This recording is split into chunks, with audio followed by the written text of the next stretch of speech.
ठीक है, तो यहाँ ध्यान से समझिएगा। अभी हम बात कर रहे हैं काइनेटिक एनर्जी। कौन सा energy charge particle? Kinetic energy of the charge particle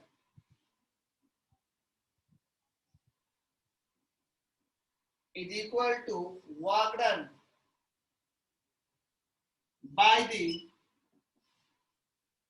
accelerating potential. Accelerating potential पाएगा, work done by the charged particle work done by the accelerating potential, kinetic energy. kinetic energy का मामला होता है half m v square is equal to, आपको पता है ना, कोई भी वोल्टेज जब भी देते हैं किसी चार्ज क्यू को, तो 10th क्लास में भी आपने पढ़ा था work done is equal to होता है क्यू बाई वी, या वी इज इक्वल टू पढ़ा हुआ आपने W by Q 10th class. और अभी बता दिया work done point charge potential होता है, तो work done is equal to हो जाएगा, यहाँ पे देखो वर्क डन ये उल्टा लिख दिया हम, वर्क डन ये है V is equal to W by Q, work done is equal to Q into V, तो work done is equal to आपका हो जाएगा Q इंटू वी। ये भी और ये भी में कंफ्यूज ना हो, ये भी आपका पोटेंशियल डिफरेंस है और ये भी आपका वेलोसिटी है, तो work done is equal to Q into v, voltage वाला भी है और यहाँ पे हाफ एम, आपको पता है कि V का वैल्यू कितना हो जाएगा, since R is equal to m v by q b, यहाँ से V is equal to r q b by में M, यही है, वो यहाँ का पुट कर दोगे आप तो हो जाएगा क्यू बी आर बाई में M का whole square is equal to Q into voltage V। देख रहे हैं, तो आप चाहो तो यहाँ से वोल्टेज V का फॉर्मूला या जो भी Q जाएगा Q कटेगा, तो b square r square m square लेके जाएगा तो बाई 2m, तो क्या हुआ b square r square q का स्क्वायर से क्यू जाएगा तो एक क्यू बचेगा एक एम से, तो यही आपका पोटेंशियल का भी फॉर्मूला आप ले सकते हैं। लेकिन मेन आपको ध्यान रखना है कि kinetic energy K is equal to kinetic energy K is equal to half m v square, ये अलग से नोट में आप समझ सकते हो क्योंकि इससे भी कई बार सवाल बनेगा। वैसे हम साइक्लोट्रॉन में अलग से इसको डिस्कस करेंगे, लेकिन साइक्लोट्रॉन आपका सिलेबस से आज हटाए कि हम चेक नहीं किए वो, लेकिन आप ये तो आप साइक्लोट्रॉन फ्री पढ़ाएंगे, हटा हो नहीं हो तो आप पढ़ाएंगे तो जरूर, तो आप इसका स्क्रीनशॉट ले ले, ये भी एक नोट में इंपॉर्टेंट बात है। ठीक है खुशी, दोबारा बता दे, हम फिर से बता रहे हैं खुशी, आपके हाथ रेज करने का मतलब यही होगा कि शायद हम दोबारा बताएं, अगर ये है तो आप हाथ गिरा दे, नहीं तो फिर व्हाट्सएप में मैसेज भेजिए।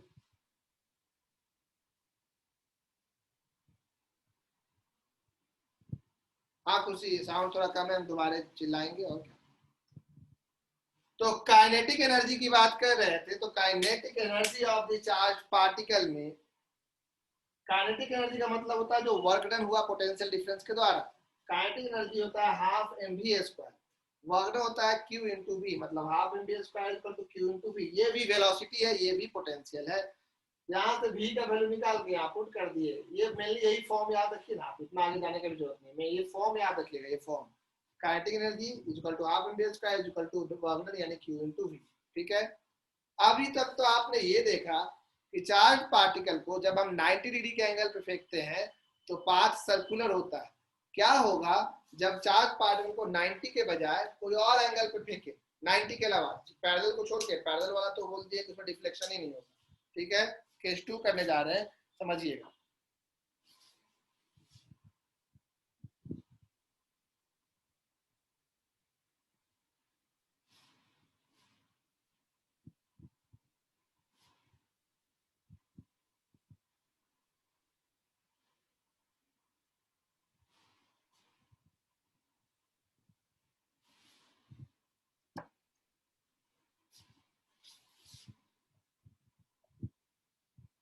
सॉरी फिलअप कर ले, एक मिनट।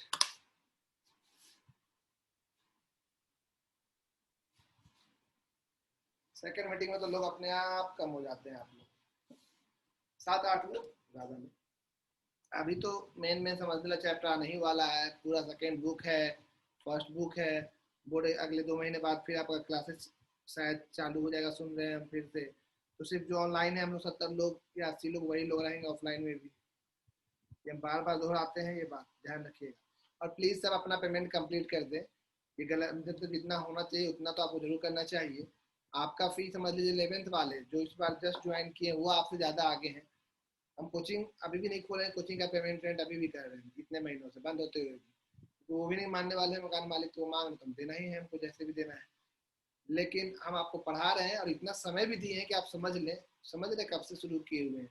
और फिर भी आप लोगों से कुछ लोग वहाँ आपका बाकी सब जरूरत पूरा हो रहा होगा, मेरे ही काम में आपको मेहनत लग रहा है कुछ लोग को। बाकी लोग दे दिए उनका धन्यवाद, जो नहीं दे पाए हैं कोशिश कीजिए प्लीज़ जल्दी कर दें। क्लास हम छोड़ने कभी नहीं बोले हैं आपको, लेकिन प्लीज़ अपना पेमेंट जरूर करें ईमानदारी से। वो भी हम 1-2 बार ही बोलते हैं, ऑफलाइन में तो बहुत ज़्यादा बोलते थे, ऑनलाइन में गौर नहीं करते कि किसका क्या समस्या हम सामने से देख नहीं पाते। ओके, केस नंबर 2 लिख लीजिएगा। When particle is projected other than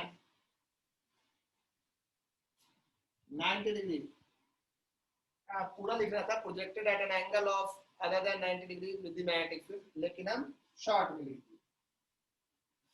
मान लीजिए कि अभी हम डॉट क्रॉस से ना समझा, क्योंकि डॉट क्रॉस में तो 90 वाला समझाना आसान पड़ता है, बोर्ड पर दिखाना है। ये आपका मान लीजिए मैग्नेटिक फील्ड बी है और आपने फेंक दिया है v वेलोसिटी से इधर, और इस बार आपने बीच का एंगल कितना रखा, मान लो थीटा, दिख रहा है?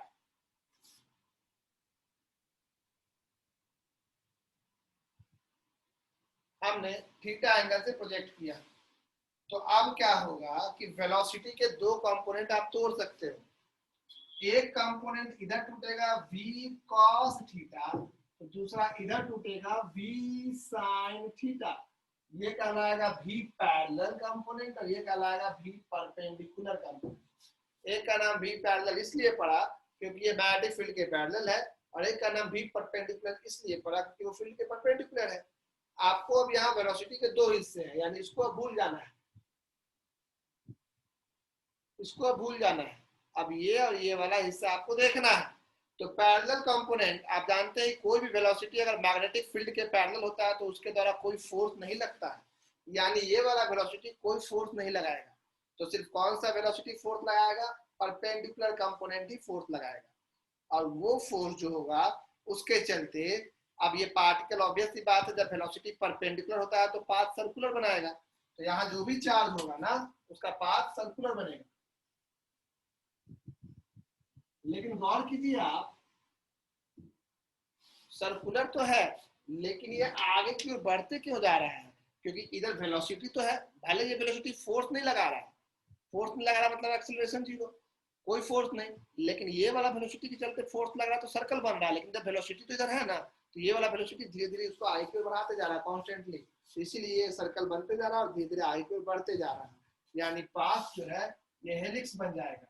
याद रखिएगा हमेशा, ये जो बी जिधर पैरेलल है ना, जब फील्ड की ओर ही बढ़ेगा ये। जैसे मान लो इधर मैग्नेटिक फील्ड होता और इधर फेंकते v वेलोसिटी से, तो इस बार 2 कंपोनेंट आपका टूटता। कैसे टूटता? वो इधर टूटता आपका v पैरेलल और इधर टूटता आपका v परपेंडिकुलर। तो इस बार आपका पार्टिकल किस तरह से हेलिकल पाथ होता? रेडियस छोटा बड़ा मत कीजिएगा, स्पाइरल जैसा हेलिकल सीधे जाएगा, दिख रहा है ना? तो हमेशा b की ओर जाता है। तो लिखिएगा, जो बोल रहे हैं वो लिखना पड़ेगा, लिखिएगा in this case there will be 2 components of velocity. In this case there will be 2 components of velocity, v parallel and v perpendicular.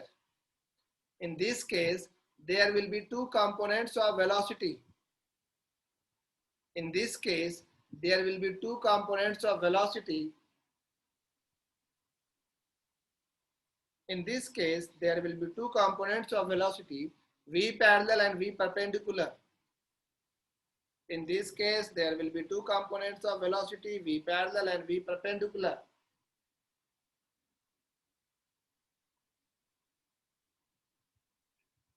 V parallel, due to V parallel, magnetic force will be 0. Due to V parallel, magnetic force will be 0.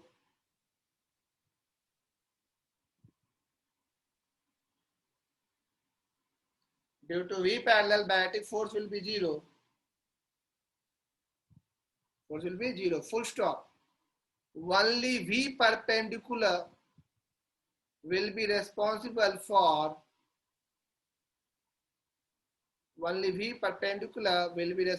for the magnetic force. The resultant path will be a helix. The resultant path will be a helix. The resultant path will be a helix. Shubham फिर से repeat कर दे.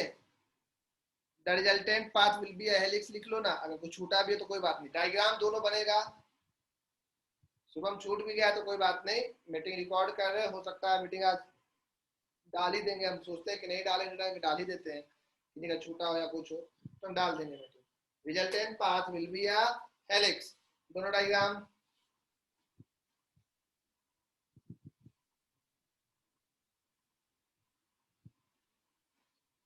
ध्यान से दोनों diagram आप बना रहे होंगे, हमको लगता है, इसलिए हमने समय दे दिया आपको.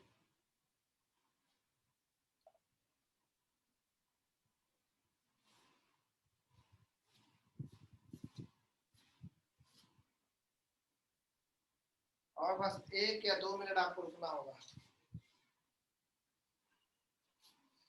हेलो.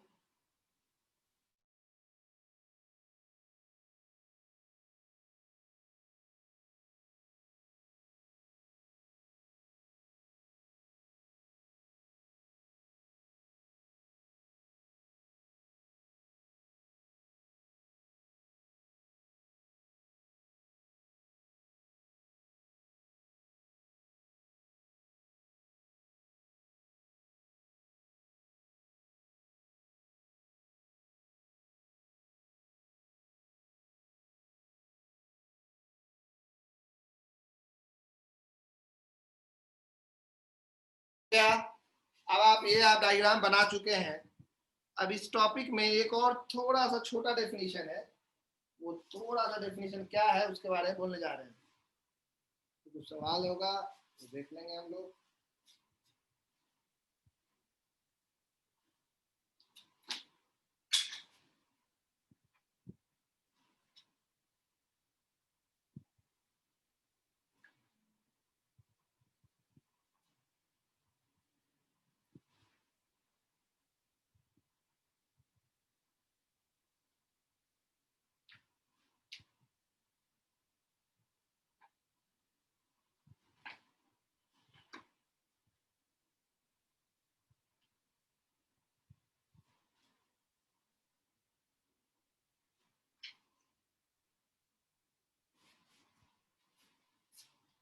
अब बात उठता है पिच क्या होता है. पिच, इसमें एक टर्म आता है पिच, और एक न्यूमेरिकल भी हम खोज के रखे हैं डीसी पांडे का, लेकिन समय नहीं है हमको लग रहा है, फिर भी काम. हाँ, टाइम पीरियड इसका भी कांस्टेंट होगा. टाइम पीरियड इसका भी कांस्टेंट होगा. इस केस में भी रेडियस होगा mv, जैसे वहां निकाले थे रेडियस mv by qb, लेकिन इस बार आपका v परपेंडिकुलर लीजिएगा. mv परपेंडिकुलर यानी कि mv sin थीटा बाय में qb. इस केस में रेडियस हो जाएगा mv by qb. ध्यान रखिएगा, फ्रीक्वेंसी और टाइम पीरियड वही रहेगा. टाइम पीरियड हो जाएगा इस बार 2 by m, जो समय लाए थे 2 by m by qb. ये फिर से कांस्टेंट रहेगा. इसमें एक टर्म आता है what is pitch. What is pitch, ध्यान रखिएगा पिच क्या होता है. तो एक टाइम पीरियड में जितना डिस्टेंस कवर करेगा along the direction of the magnetic field, ऐसे से जा रहा है ना, तो जितना डिस्टेंस कवर करेगा एक टाइम पीरियड में वो कहलाएगा पिच. यानी पिच को अगर हम p से डिनोट करेंगे तो डिस्टेंस बराबर होता है वेलोसिटी इनटू टाइम. वेलोसिटी का कौन सा कंपोनेंट लेंगे, पैरेलल कंपोनेंट. तो v पैरेलल इनटू t, यानी कि v cos थीटा इनटू में 2 पाई m बाय में qb. ये एनसीईआरटी में नहीं दिया है, फिर भी इसको जानिएगा. पिच, पिच का डेफिनेशन समझ में आ गया. पिच का डेफिनेशन जल्दी से लिखेंगे नोट में कहीं पे भी, क्योंकि अभी हम तुरंत क्लास बंद करेंगे तुरंत. The distance traveled by the charged particle along the magnetic field in one complete cycle. The distance traveled by the charged particle along the magnetic field in one complete cycle। ठीक है, ये होता है pitch. तो अगले दिन आपको इस पे हम कुछ न्यूमेरिकल प्रैक्टिस करवाएंगे। जैसे अभी अपने व्हाट्सएप को चेक करो, अभी अपने व्हाट्सएप को चेक करोगे तो आपको कुछ मिलेगा। चेक करो अपने व्हाट्सएप को, कुछ मिला? मिला तो होगा, ऐसा हो ही नहीं सकता है कि ना मिला। मिल गया ना? Right, future version. जैसे ये कुछ सवाल हम लिख के आपको भेजे, मेरे में तो कंट्रास्ट ठीक दिख रहा था, यहाँ कंट्रास्ट थोड़ा सा ब्राइटनेस अपने चेक कर लीजिएगा। हम तो ठीक से बनाए थे, अलग अलग कलर के पेन से, तो ठीक ही लिखे थे। मैं राइटिंग थोड़ा अजीब लग सकता है तो आप हमसे पूछ लीजिएगा कि भैया ये क्या क्या लिखे हैं। तो जैसे ये 6 सवाल है, अब ये 6 सवाल आज हम पढ़ाए हैं उसी में से है, आप ट्राई कीजिएगा। इसके अलावा और आपको 10-12 सवाल अभी हम भेजेंगे, आप जितना मैक्सिमम सवाल ट्राई कर सकते हैं कीजिएगा, तो अगले दिन हम सिखाएंगे। बहुत जरूरी कॉन्सेप्ट है। तो आज का क्लास यहीं बंद करते हैं क्योंकि मुझे अगला क्लास भी लेना है। कोई डाउट हो आप हमसे अलग से मिलेंगे। ये स्क्रीनशॉट ले लीजिए, क्वेश्चन भेज चुके हैं आपको व्हाट्सएप पे।